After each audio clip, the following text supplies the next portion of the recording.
السلام علیکم ورحمۃ اللہ وبرکاتہ۔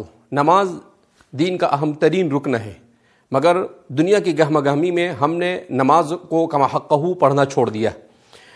نماز کے سلسلے میں نبی کریم صلی اللہ علیہ وسلم سے بے شمار جہاں پر ثواب کی احادیث منقول ہے، وہیں پر نماز کو صحیح انداز میں اور صحیح طریقے سے نہ پڑھنے پر بڑی وعیدیں نبی کریم صلی اللہ علیہ وسلم سے منقول ہے۔ سیدنا حضرت ابو ہریرہ رضی اللہ تعالیٰ عنہ فرماتے ہیں کہ بعض مرتبہ ایسا ہوتا ہے کہ آدمی 60 سال تک نماز پڑھتا ہے اور اس کی نماز قبول نہیں کی جاتی۔ سوال کیا گیا کیوں؟ تو آپ نے فرمایا کہ لا یتم رکوعہا ولا سجودہا، کہ وہ رکوع اور سجدہ مکمل طور پر نہیں کرتا، یعنی سنت طریقے پر وہ نماز ادا نہیں کرتا ہے۔ حضرت عمر رضی اللہ تعالیٰ عنہ فرماتے ہیں کہ بعض مرتبہ آدمی بچپن سے لے کر بوڑھا ہونے تک نماز پڑھتا رہتا ہے مگر اس کی ایک رکعت بھی قبول نہیں کی جاتی ہے۔ پوچھا گیا کیوں؟ کہا اس لیے کہ وہ رکوع اور سجدوں کو اور نماز کو صحیح انداز میں نہیں ادا کرتا ہے۔ بعض روایتوں میں نبی کریم صلی اللہ علیہ وسلم نے اس پر یہ وعید بیان فرمائی ہے کہ نماز کا نہ پڑھنا گویا کہ اپنے آپ کو اسلام سے نکال دینا ہے۔ من ترک الصلاۃ متعمدا فقد کفر، جس نے نماز کو جان بوجھ کے چھوڑ دیا وہ اسلام سے نکل گیا۔ تو نبی کریم صلی اللہ علیہ وسلم نے یہ بھی فرمایا کہ صلو کما رأیتمونی اصلی، کہ تم نماز ایسے ہی پڑھو جیسا کہ مجھے نماز پڑھتے ہوئے دیکھو۔ تو نبی کریم صلی اللہ علیہ وسلم کے نماز کے طریقے کو حضرات صحابہ کرام رضوان اللہ تعالیٰ عنہم اجمعین دیکھتے تھے اور اسی کے مطابق نماز ادا کیا کرتے تھے۔ تو اس لیے ہم انہی احادیث کو سامنے رکھ کر یہ کوشش کرنے جا رہے ہیں کہ جیسے ہم نے اس سے پہلے نماز کے پروگرام کو تفصیل کے ساتھ بیان کیا تھا، اب اس وقت مختصر انداز میں ہم نماز کے طریقے کو بیان کرنے جا رہے ہیں تاکہ ہمارا ہر مسلمان نماز کو سنت طریقے کے مطابق ادا کرنے کا عادی بن جائے۔ جب ہم نماز سنت طریقے کے بعد ادا کرنے پر عادی ہو جائیں گے تو اللہ کا وعدہ ہے ان الصلاۃ تنہی عن الفحشاء والمنکر، کہ نماز بے حیائی سے اور برائیوں سے روکتی ہے۔ تو وہی نماز بے حیائی اور برائی سے روکتی ہے جس کو خشوع اور خضوع کے ساتھ پڑھا جاوے، جس کو سمجھ کر پڑھا جاوے، جس کو نبی کریم صلی اللہ علیہ وسلم کے بیان کردہ طریقے کے مطابق پڑھا جاوے۔ تو آئیے ہم جانتے ہیں کہ نماز کو سنت کے مطابق کیسے پڑھا جائے۔ سب سے پہلے جب ہم نماز شروع کریں گے تو ہمیں سب سے پہلے اپنی نماز کی تعیین کرنی ہوگی، یعنی نیت کرنی ہوگی کہ ہم کون سی نماز ادا کر رہے ہیں۔ ہم فرض نماز ادا کر رہے ہیں، سنت نماز ادا کر رہے ہیں، اور پھر اس کے بعد اس لیے کہ حدیث پاک میں آتا ہے انما الاعمال بالنیات، اعمال کا دار و مدار نیت پر ہے۔ تو آدمی کو سب سے پہلے وضو، اس کے بعد وضو کو اچھی طریقے سے وضو کرنا ہے، اور وضو کے بعد نیت کرنی ہے، اور نیت کے بعد نماز پڑھنی ہے۔ تو نماز کے لیے جب آدمی کھڑا ہو تو سب سے پہلے جب وہ کھڑا ہو تو اس کے پاؤں کی کیفیت کیسی ہو، وہ اپنی طبیعی حالت پر چھوڑ دے، نہ اسے بہت پھیلانے کی ضرورت ہے اور نہ اسے بالکل ملانے کی ضرورت ہے، بلکہ اسے طبیعی حالت پر چھوڑ دیا جاوے۔ اس کے بعد جب نماز ہم شروع کریں گے تو سب سے پہلے ہاتھ اٹھا کر ہم نماز کا آغاز کرتے ہیں۔ تو جب ہاتھ اٹھایا جاتا ہے تو عام طور پر ہمارے یہاں بعض حضرات اس طریقے سے ہاتھ اٹھا کر لیتے ہیں، بعض حضرات کان پکڑ کر کرتے ہیں، لیکن اس کا صحیح طریقہ یہ ہے کہ نماز کے لیے ہاتھ اٹھائے جائے، کہاں تک ہاتھ اٹھائے جائے؟ کانوں کی لو تک، وہاں پر لگانے کی ضرورت نہیں، اس کے محاذات میں، اور کوشش یہ کی جائے کہ دونوں ہاتھ قبلے کے رخ، اس کا رخ قبلے کی طرف ہو۔ اس طرح سے آپ اپنی نماز کو اور اپنی نگاہوں کو سجدے کی جگہ پر رکھیں تاکہ آپ کی نماز میں یکسوئی آ سکے۔ اس طرح سے آپ اپنی نماز کو شروع کریں گے۔ اپنے ہاتھوں کو اس طرح سے اپنے انگوٹھے اور اپنی یہ آخری انگلی سے حلقہ لگا کر اسے اس طرح سے آپ اس کو گویا کہ پکڑ لیں گے پہنچے کے پاس، اور پھر اس کے بعد اسے آپ یہاں پر رکھ دیں گے۔ پھر اس کے بعد جب اس میں دعا پڑھی جاتی ہے سبحانک اللہم وبحمدک وتبارک اسمک وتعالی جدک ولا الہ غیرک، جس آدمی نماز کا آغاز کر رہا ہے تو نماز کا اس کو معنی بھی معلوم ہونے چاہیے۔ جیسے اللہ اکبر کہا تو اس کے معنی اللہ سب سے بڑا ہے، اس لیے کہ انسان کے ذہن میں یہ ہے کہ بڑی چیز کی عبادت کی جاوے تو اللہ سب سے بڑا ہے، اللہ اکبر من کل شیء، یعنی دنیا میں کوئی چیز ظاہری معنوی ہر اعتبار سے اگر کوئی بڑی چیز ہو سکتی ہے، بڑی ہستی ہو سکتی ہے تو وہ صرف اللہ ہے۔ تو اس تصور کے ساتھ آدمی اللہ اکبر کہے۔ پھر اس کے بعد جب ثنا پڑھے تو اس وقت بھی آدمی پڑھے سبحانک اللہم، اے اللہ تیری ذات پاک ہے، وتبارک اسمک، تیرے اسما بڑے بابرکت ہیں، وتعالی جدک، اور تیری شان بڑی بلند اور بڑی عالی ہے، وتعالی جدک ولا الہ غیرک، اور تیرے علاوہ کوئی عبادت کے لائق نہیں ہے۔ تو گویا مکمل توحید کا درس دیا گیا ہے۔ جب نماز آدمی شروع کرے تو اس کے ذہن و دماغ کے اندر میں توحید کا تصور آنا چاہیے کہ ایک اللہ کے علاوہ کوئی عبادت کے لائق ہو سکتا نہیں ہے۔ اور پھر اس کے بعد وہ